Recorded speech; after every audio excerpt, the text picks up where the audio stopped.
नमस्कार प्यारे बच्चों, दीप इलेक्ट्रिकल के इस क्लासेस में आप लोगों का एक बार फिर से स्वागत है।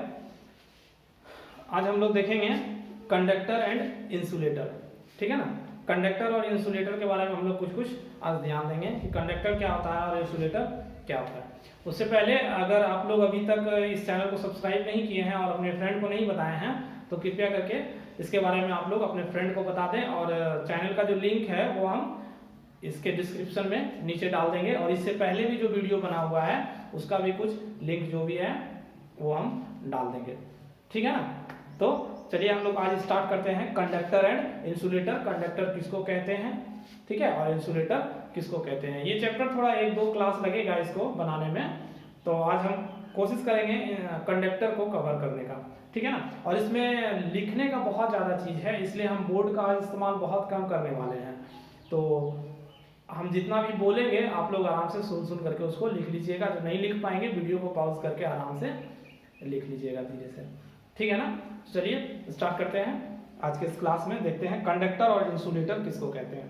ठीक है, तो हेडिंग डालिए कंडक्टर एंड इंसुलेटर।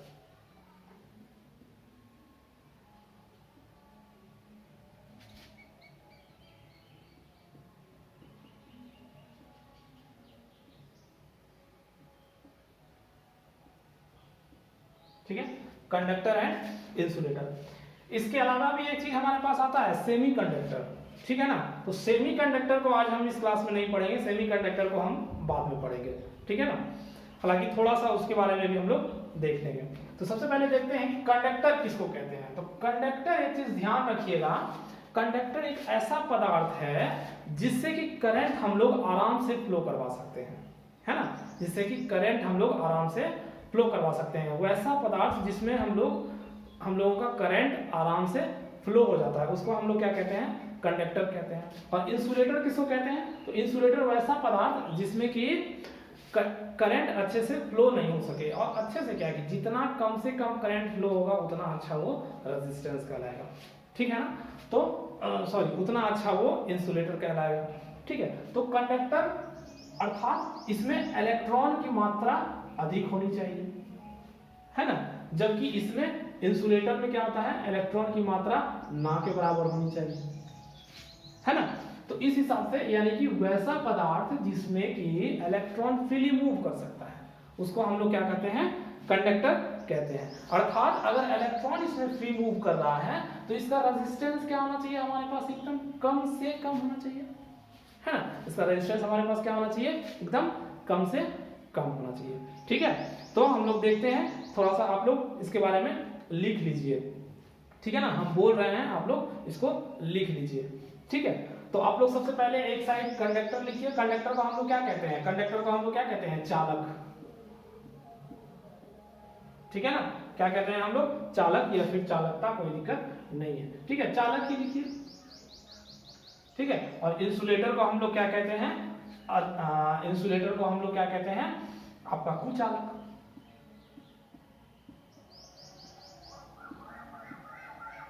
ठीक है ना, कुचालक। तो एक तरफ आप लोग हेडिंग डालिए चालक और एक तरफ हेडिंग डालिए कुचालक। ठीक है। अब हम लोग इसके दोनों के बीच में कंपैरिजन करेंगे और देखेंगे क्या है।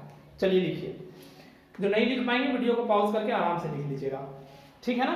तो सबसे पहले लिखिए चालक में लिखिएगा। ठीक है ना। चालक में क्या लिखिएगा, चालक का प्रतिरोधकता बहुत ही कम होना चाहिए। चालक का प्रतिरोधकता बहुत ही कम होना चाहिए। प्रतिरोध क्या होना चाहिए, रेजिस्टेंस बहुत ही कम होना चाहिए। ठीक है। जबकि दूसरा में, इसमें क्या होना चाहिए, तो इसका रेजिस्टेंस बहुत ही हाई होना चाहिए। ठीक है ना। इंसुलेटर में क्या होना चाहिए, इंसुलेटर का प्रतिरोधकता क्या होना चाहिए, बहुत ही हाई होना चाहिए, कोई दिक्कत नहीं है। उसके बाद चालकता में क्या है भाई, तो हमारे पास करंट जो है, यानी कि करंट जो है हमारे पास, धारा जो है वो आसानी से एकदम प्रवाह हो जाना चाहिए। क्या होना चाहिए, एकदम आसानी से प्रवाह हो जाना चाहिए। देखो अगर रेजिस्टेंस नहीं होगा तो उसमें करंट फ्लो होगा ही, ये चीज तो हम लोग पहले ही जान चुके हैं। ठीक है। और वैसे ही मान लो इसमें आप कुचालक में, तो कुचालक में क्या हो जाएगा, इसमें धारा आसानी से प्रवाह नहीं हो सकता है। क्लियर है, इसमें धारा प्रवाह नहीं हो सकता है, यानी कि ना के बराबर होना चाहिए। जितना ज्यादा इसमें रेजिस्टेंस होगा उतना ज्यादा हमारा इंसुलेटर अच्छा होगा। ठीक है, उसके बाद फिर हमारे पास आ जाइए इसमें चालक में। चालक में क्या लिखिएगा, उसके बाद एक चीज ध्यान रखिएगा, और चालक में क्या होता है, इसके इलेक्ट्रॉन यानी कि बाहरी कक्ष में फ्री इलेक्ट्रॉन होना चाहिए। इसका जो बाहरी कक्ष होता है हमारे पास, ये होता है ना एटॉमिक स्ट्रक्चर होता है, तो इसका जो बाहरी कक्ष है इसमें हमारे पास इलेक्ट्रॉन का संख्या क्या होना चाहिए, फ्री होना चाहिए। ठीक है ना, और जबकि इसमें क्या होना चाहिए, इसमें हमारे पास जो इंसुलेटर होता है, इंसुलेटर में बाहरी कक्ष में इलेक्ट्रॉन का संख्या हमारे पास क्या होना चाहिए, 8 होना चाहिए। क्लियर, देखिए इसके बाहरी कक्ष में इलेक्ट्रॉनों की संख्या, मुक्त इलेक्ट्रॉनों की संख्या होनी चाहिए। कैसा इलेक्ट्रॉन होना चाहिए, मुक्त इलेक्ट्रॉन होना चाहिए, जबकि इसमें हमारे पास इलेक्ट्रॉनों की संख्या 8 होनी चाहिए, यानी कि फ्री नहीं है। फ्री इलेक्ट्रॉन जब तक होगा तभी जाकर के ये चालक बनेगा। ठीक है, और वैसे ये आधा हमारे पास सेमीकंडक्टर आता है ना, सेमीकंडक्टर में हमारे पास जो है फ्री इलेक्ट्रॉन नहीं होता है, और उसमें जो कंडक्टर का इलेक्ट्रॉन का जो संख्या होता है वो कितना होता है, 4 होता है। ध्यान रखिएगा, सेमीकंडक्टर के लिए ये बोले हैं, सेमीकंडक्टर में इलेक्ट्रॉन की संख्या 4 होती है। ठीक है, चलिए इसके बाद इसका लिखिए, और कंडक्टर के बारे में और लिखिए। इसमें जो फ्री इलेक्ट्रॉन होते हैं ना, उसका संख्या क्या होता है, अधिक होता है।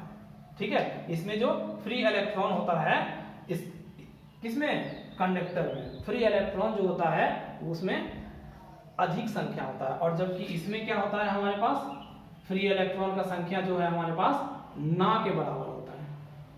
क्लियर, तो हमारे पास ये हो गया इलेक्ट्रॉन के संख्या के बारे में।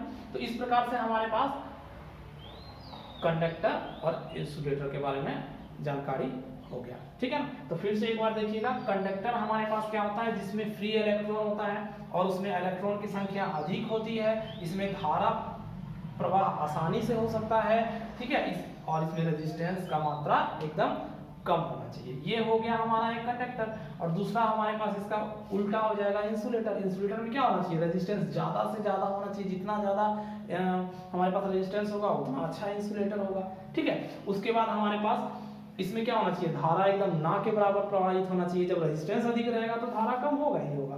ठीक है, और इसमें जो फ्री इलेक्ट्रॉन नहीं होता है, इसमें इलेक्ट्रॉन की बाहरी कक्ष में इसमें इलेक्ट्रॉन का संख्या कितना होना चाहिए, 8 होना चाहिए, और इसमें जो है हमारा इलेक्ट्रॉन ना के बराबर होना चाहिए, है ना। इलेक्ट्रॉन का संख्या अगर बोला जाए तो इलेक्ट्रॉन का संख्या हमारे पास ना के बराबर होना चाहिए। क्लियर, ठीक है ना, इसको आराम से लिख लीजिएगा। ठीक है, अब इसके बाद हेडिंग डालिए प्रॉपर्टीज ऑफ कंडक्टर, यानी कि अच्छे चालक के गुण, यानी कि properties of a good conductor. ठीक है, हेडिंग डालिए properties of a good conductor, अच्छे चालक के गुण। चलिए, तो अच्छा चालक का गुण क्या होता है, देखिए आदमी का एक स्वभाव है। आदमी का सबसे पहला स्वभाव क्या है कि अगर आप उसको कोई भी चीज अगर 5 रुपए में दे रहे हैं तो वो जाकर के क्या बोलेगा कि नहीं हमको 4 रुपए में दो। तो सबसे पहला स्वभाव कंडक्टर का क्या होना चाहिए, सबसे पहला एक अच्छा गुण क्या होना चाहिए, तो सबसे पहला आदमी खोजता है सस्ता होना चाहिए। ठीक है ना, और दूसरा क्या होना चाहिए, तो आसानी से मिलना चाहिए, है ना,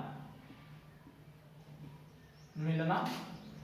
ठीक है, उसके बाद हमारे पास क्या होता है, दूसरा अब मान लिया जाए कि कंडक्टर हमारे पास है, कोई भी कंडक्टर मान लिया जाए कि हम क्या कह रहे थे कि जिससे भी धारा प्रवाह हो सकता है उसको हम लोग क्या कहेंगे, कंडक्टर कह सकते हैं। ठीक है ना, तो अब कंडक्टर इसका मतलब ये नहीं होना चाहिए कि बहुत कमजोर होना चाहिए, तो कंडक्टर का यांत्रिक जो आपका पावर होना चाहिए वो भी अधिक होना चाहिए। यानी कि जैसे कि ओवरहेड लाइन वगैरह में देखते होंगे एल्युमिनियम का तार लगा होता है तो वो झूलता है ना, तो अगर मान लीजिए उसका यांत्रिक स्ट्रेंथ अगर अच्छा नहीं होता है तो उससे क्या हो जाएगा, हमारा वो कंडक्टर टूट जाएगा। तो दूसरा पॉइंट हमारे पास लिखिए कि उसका यांत्रिक सामर्थ्य गुड कंडक्टर का, है ना, यांत्रिक सामर्थ्य क्या होता है, अधिक होना चाहिए, अच्छा होना चाहिए। ठीक है, उसके बाद कंडक्टर में और क्या होना चाहिए, तो कंडक्टर घिंचने योग्य भी होना चाहिए, यानी कि मान लीजिए कि उसको लंबा भी कर सकते हैं, ऐसा नहीं है कि थोड़ा सा खींचे बस वो टूट जाए। तो उसमें क्या होना चाहिए, उसका जो है डक्टाइल प्रॉपर्टी यानी कि तन्य होना चाहिए। चालक जो होना चाहिए क्या होना चाहिए, तन्य भी होना चाहिए। उसका जो है क्षमता, अगर मान लीजिए ये कंडक्टर है, इसको अलग से ऐसे खींच दे, टूट गया, तो फिर हमारे पास क्या रह जाएगा, ये तो अच्छा नहीं हुआ ना। तो हमको क्या करना चाहिए, इसके लिए तन्य होना चाहिए, ताकि अगर इसको खींचे तो ये टूटे नहीं, कुछ हद तक अच्छे से रहना चाहिए। ठीक है, क्लियर। इसके आगे लिखिए, इसके आगे लिखिए, चालक जो होता है उसका विशिष्ट प्रतिरोध लो होना चाहिए, यानी कि रेजिस्टेंस हमारे पास चालक का क्या होना चाहिए, एकदम लो होना चाहिए। क्लियर। उसके आगे लिखिए, चालक कम विशिष्ट प्रतिरोध, यानी कि वही हो गया, चालक कम विशिष्ट प्रतिरोध यानी कि उसका जो है लो होना चाहिए, विशिष्ट प्रतिरोध उसका बहुत लो होना चाहिए। ठीक है। और दूसरी बात, चालक जो है वातावरण पर उसका कोई प्रभाव ना पड़े, है ना, वातावरण से प्रभावित ना हो, प्रभावित ना हो, ये भी होना चाहिए, है ना। चालक वातावरण से प्रभावित नहीं होना चाहिए। ऐसा नहीं है कि बस पानी पड़ रहा है तो खराब हो जा रहा है और धूप है तो खराब हो जा रहा है, तो ऐसा भी नहीं होना चाहिए। ठीक है। तो ये सब हमारे पास प्रॉपर्टीज है। उसके बाद मान लीजिए कोई चालक है तो उसको क्या होना चाहिए, उसको सोल्डरिंग करने योग्य भी होना चाहिए। वो कैसा होना चाहिए, सोल्डरिंग करने योग्य भी होना चाहिए।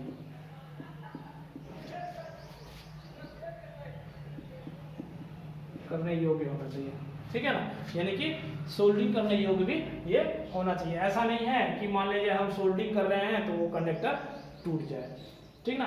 तो ये हमारे पास क्या हो गया, एक अच्छे चालक का गुण। कितना गुण हो गया हमारे पास, चालक सस्ता होना चाहिए सबसे पहले, उसके बाद चालक आसानी से मिल जाना चाहिए, चालक मजबूत होना चाहिए, और चालक खींचने योग्य होना चाहिए, यानी कि डक्टाइल प्रॉपर्टीज उसका जो है अच्छा होना चाहिए। और खींचने योग्य क्यों होना चाहिए, ये बात भी है कि उसको घींचता कोई थोड़ी ना है, तो खींचने योग्य इसलिए होना चाहिए क्योंकि मान लीजिए कि आप ओवरहेड लाइन में ही प्रयोग कर रहे हैं तो उसमें थोड़ा झोल होना चाहिए, नहीं तो उसमें भी दिक्कत होता है। या फिर मान लीजिए वो नहीं ओवरहेड लाइन से अलग हो जाएगा, मान लीजिए आप मोटर वगैरह वाइंडिंग कर रहे हैं, ठीक है, तो मोटर में क्या करते हैं, कॉपर का तार लगाते हैं, तो कॉपर का तार वो शुरू से थोड़ी ना उतना पतला आता है, उसको बनाता है, उसको बनाया जाता है। तो कैसे, अगर मान लीजिए वो कॉपर खींचने योग्य नहीं है, उसको लम्हाड़ नहीं सकते हैं हम लोग, मान लीजिए इसको खींच करके लंबा नहीं कर सकते हैं, तो क्या हो जाएगा, वो तो टूट जाएगा। एल्युमिनियम का होता है, एल्युमिनियम देखिए कुछ हद तक खिंचाएगा फिर टूट जाएगा, वैसे ही कॉपर उससे ज्यादा खिंचाता है फिर वो टूटता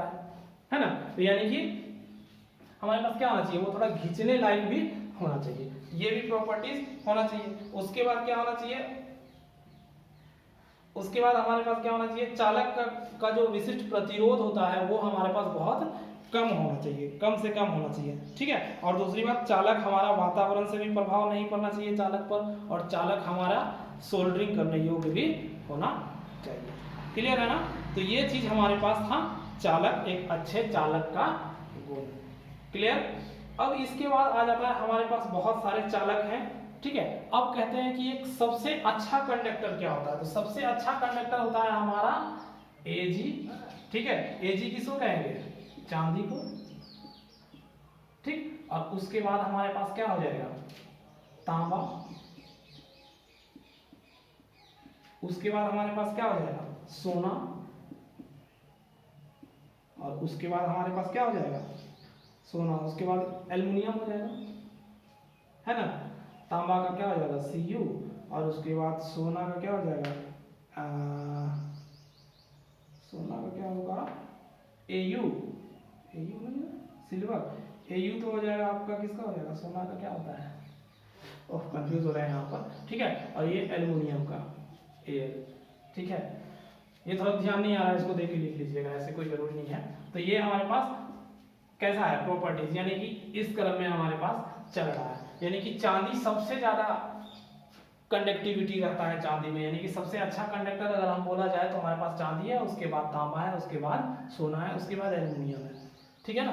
तो इस प्रकार से ये कंडक्टर है। अब हम लोग देखते हैं कुछ कंडक्टर हम लोग देखते हैं। तो सबसे पहले आप लोग हेडिंग डालिए कंडक्टर में, मतलब कुछ कंडक्टर है उसके बारे में हम लोग देख लेते हैं। तो सबसे पहले हेडिंग डालिए चांदी, ठीक है। सबसे पहला हेडिंग हम लोग डालेंगे चांदी। ज्यादा हम मतलब लिख नहीं पाएंगे तो आप लोग लिख लीजिएगा, ठीक है ना, हम बोल देते हैं, आप लोग लिख लीजिएगा आराम से, क्लियर। तो सबसे पहले हम लोग लिखेंगे चांदी,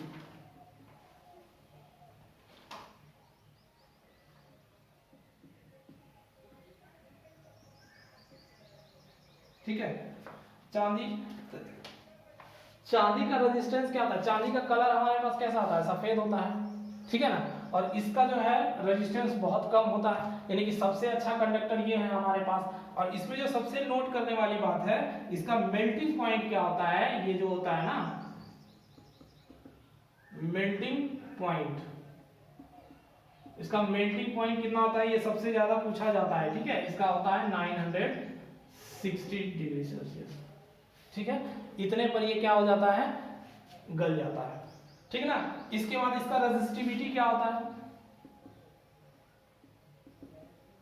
रेजिस्टिविटी, इसका रेजिस्टिविटी क्या हो जाएगा, तो इसका रेजिस्टिविटी होता है 1.59 into 10 to the power -8 ohm metre, clear. ये दोनों चीज आप अच्छे से नोट कर लीजिए। चांदी, चांदी का कलर कैसा होता है, सफेद होता है। ये बहुत ही अच्छा कंडक्टर है, सबसे अच्छा कंडक्टर इसको मानते हैं हम लोग। उसके बाद इसका जो मेल्टिंग पॉइंट है ये बहुत इंपॉर्टेंट है, इसको अच्छे से ध्यान में रख लीजिएगा। ये कितना है, 960 डिग्री। और इसका रेजिस्टिविटी क्या है हमारे पास, 1.59 into 10 to the power 8 ohm metre, ठीक है। इसके बाद हमारे पास दूसरा आ जाता है, चांदी के बाद हम सीरियल वाइज लिखा रहे हैं, ठीक है। जैसे जैसे नीचे आ रहा है समझिए वैसे वैसे कम होते जा रहा है। चांदी के बाद आ जाता है हमारे पास तांबा, तांबा, क्लियर। अब तांबा में क्या आता है हमारे पास, तो तांबा का जो गलनांक होता है वो कितना होता है, तांबा का गलनांक होता है 1083 डिग्री, 1083 डिग्री, ठीक है। याद रखिएगा ये बहुत ज्यादा इंपॉर्टेंट है, 1083 डिग्री। और इसका रेजिस्टिविटी क्या होता है, इसका रेजिस्टिविटी होता है 1.72 into 10 to the power -8 ohm metre, clear. ये दोनों चीज अच्छे से याद रखिएगा। अब तांबा में क्या लिखना है हम लोग को, अगर तो कहते हैं कि तांबा किसके बाद आता है, इसके बाद चांदी के बाद। अगर चांदी के बाद सबसे अच्छा कंडक्टर किसी को मानते हैं हम लोग, तो किसको मानते हैं, तांबा को मानते हैं, ठीक है। और इसमें जब अच्छा कंडक्टर है तो इसका धारा घनत्व भी बहुत अच्छा होना चाहिए, यानी कि इसमें धारा भी बहुत अच्छा से बहना चाहिए, ठीक है। और इसका जो है हमारे पास मेल्टिंग पॉइंट ये है, हमारे पास इसका रेजिस्टिविटी ये है, क्लियर है। अब इसके बाद तांबा का एक और खासियत है, ये वायुमंडल से भी हमको क्या करता है, वायुमंडल संरक्षण के प्रति इसका उच्च प्रतिरोध होता है, यानी कि वायुमंडल में इसका जो है वायुमंडल से इस पर कोई उतना ज्यादा प्रभाव नहीं पड़ता है। तो ये भी एक अच्छा प्रॉपर्टीज है ना। सब चीज लिखते जाइएगा, हम लिख नहीं रहे हैं, वायुमंडल का इस पर कम प्रभाव पड़ता है, याद रखिएगा। इसका जो है मेल्टिंग पॉइंट ये है, इसका रेजिस्टेंस, रेजिस्टिविटी क्या है 1.72 into 10 to the power -8 ohm metre, clear. ये सब चीज लिखते जाइएगा, ठीक है ना। उसके बाद यह जो है सबसे बड़ा बात और क्या है, ये हमारे पास टिकाऊ होता है ना। ये हमारा क्या होता है, टिकाऊ होता है। चलिए अब तीसरे नंबर में हमको देख लेंगे। तीसरा नंबर हम लोग क्या लिखेंगे, एल्युमिनियम, लिखिए एल्युमिनियम,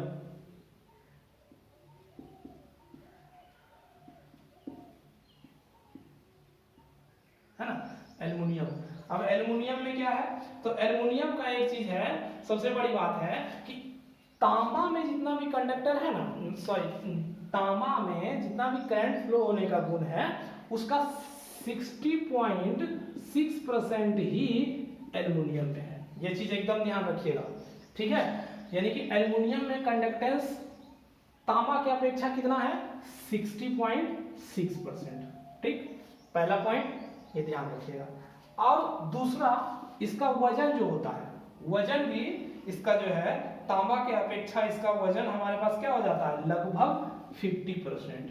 मतलब क्या हुआ भाई, मान लो कि हमारा एक कॉपर का वायर है, कॉपर के वायर में अगर हम 10 एम्पियर तक करंट फ्लो करवा सकते हैं, तो एल्युमिनियम के वायर में हम लोग कितना एम्पियर तक लगभग फ्लो करवा सकते हैं, 6 एम्पियर तक। क्लियर। अब मान लो इसका वजन का देख रहे हैं हम, मान लो इसका वजन हमारे पास 10 केजी है। 10 केजी का मतलब क्या, मान लो आपके पास ये कॉपर वायर है, ठीक है, इतना बड़ा कॉपर वायर है, इसका वजन कितना है, 10 केजी है, और इतना ही बड़ा एल्युमिनियम का वायर अगर हम ले लें तो इसका वजन क्या हो जाएगा, 5 केजी हो जाएगा।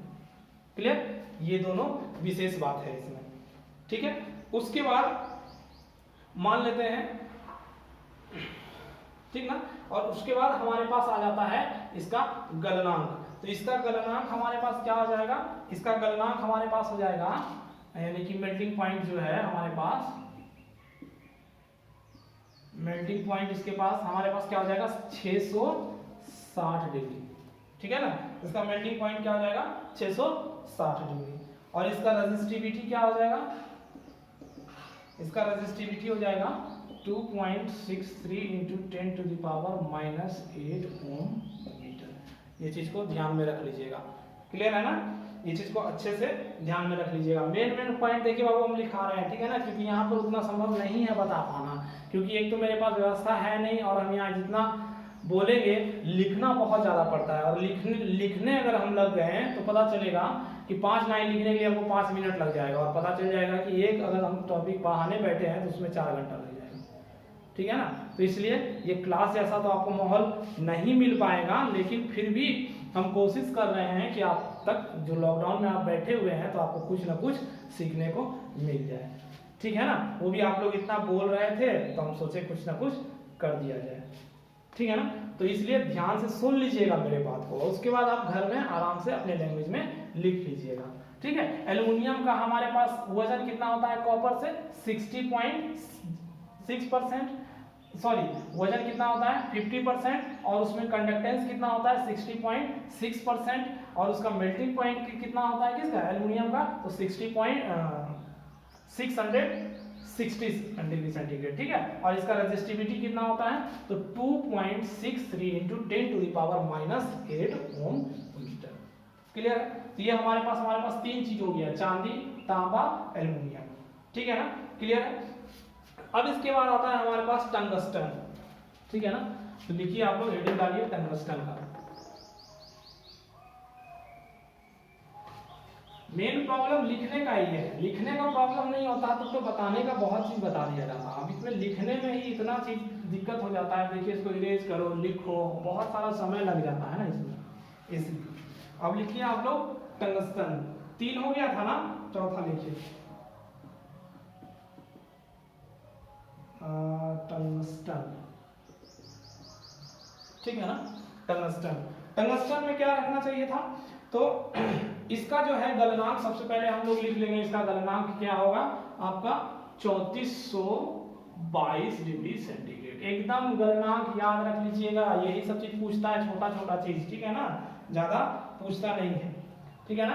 तो टंगस्टन का ज्यादा पूछना नहीं, ज्यादा हम लोग को मतलब लिखना नहीं है, ज्यादा हम लोग से पूछता है इसका ये गलनांक, और ये किस चीज में उपयोग होता है, इसका उपयोग क्या है।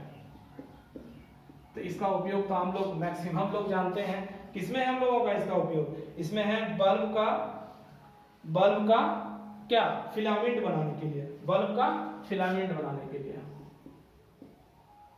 बल्ब का फिलामेंट बनाने के लिए, ठीक है, बल्ब का फिलामेंट बनाने के लिए। क्लियर है, ठीक है ना। या फिर ट्यूबलाइट का फिलामेंट बनाने के लिए। तो इसमें हमारे पास टंगस्टन क्या है, कठोर पदार्थ है, ये भी एक हमारे पास कंडक्टर ही है, ये भी एक कंडक्टर है, ये कठोर होता है, और ये देखने में कैसा होता है, तो देखने में स्लेटी कलर का होता है, थोड़ा डार्क स्लेटी होता है, ठीक है ना। और इसका जो गलनांक होता है हमारे पास ये होता है 3422 डिग्री, और इसका उपयोग हम लोग बल्ब का या ट्यूबलाइट का, है ना, ये सब चीज का फिलामेंट बनाने में इसका प्रयोग करते हैं, ठीक है। इसके बाद हमारे पास देख लीजिए, ये जो है हमारे पास बहुत ज्यादा इसका हाई मेल्टिंग पॉइंट है, ठीक है। इसके बाद हमारे पास आ जाइए 5वां नंबर पे। 5वें नंबर में हम लोग लिखिए जस्ता। क्या हो जाएगा? जस्ता। ठीक है, मेन पॉइंट हम लिखा रहे हैं, थोड़ा फास्ट लिखिए, लेट हो रहा है बहुत। जस्ता, ठीक है। सबसे पहली बात है जस्ता क्या होता है, तो ये जंग रोधी होता है, जंग रोधी होता है। सबसे पहली बात जंग रोधी होता है, ठीक है। दूसरी बात क्या होता है कि जंग रोधी जब होता है तो इसको कहाँ उपयोग करते हैं, इसका उपयोग वैसा जगह पर करते हैं जहां पर जंग ना लग सके, जैसे लोहे का पाइप हो गया या किसी भी चीज का पाइप जहां पर जंग लगने का खतरा है ना, उस पर इसका प्रयोग करते हैं, यानी कि जंग रोधी के रूप में इसका प्रयोग करते हैं। लिख लीजिएगा अच्छे से, है ना, लोहे के पाइप पर परत चढ़ाने के लिए इसका प्रयोग करते हैं, ताकि लोहे के पाइप में क्या हो, जंग ना लगे। क्लियर? और इसके बाद इसका जो ये थोड़ा नर्म धातु होता है, ठीक है। जस्ता हमारे पास क्या होता है, नर्म धातु होता है। क्लियर है? तो इस प्रकार से आज हम लोग इतना सा ही रहने देते हैं, इसके बाद हम लोग कुछ और थोड़ा सा पढ़ेंगे। अच्छा ऐसा करते हैं, पढ़ ही लेते हैं, ठीक है, थोड़ा टाइम लग रहा है, पढ़ ही लेते हैं, आज कंडक्टर खत्म ही कर देते हैं। चलिए आगे तो लिखिए, फिर आगे हम लोग 6ठे नंबर में लिखिए आपका पीतल, जिसको हम लोग इंग्लिश में क्या कहते हैं, ब्रास कहते हैं ना। थोड़ा फास्ट लिखिएगा, ठीक है। अब पीतल का कलर तो हम लोग देखे हैं, गोल्डन टाइप का कलर होता है, ठीक है। और पीतल किस किस चीज का मिक्सर होता है भाई, किस किस चीज से मिल करके बनता है, तो कॉपर प्लस जिंक से, कॉपर प्लस जिंक से। कॉपर कितना होता है, 60% और प्लस 40% जिंक होता है। एकदम याद रख लीजिएगा इस चीज को। पीतल हमारे पास किस चीज से मिलकर बनता है, कॉपर से और जिंक से।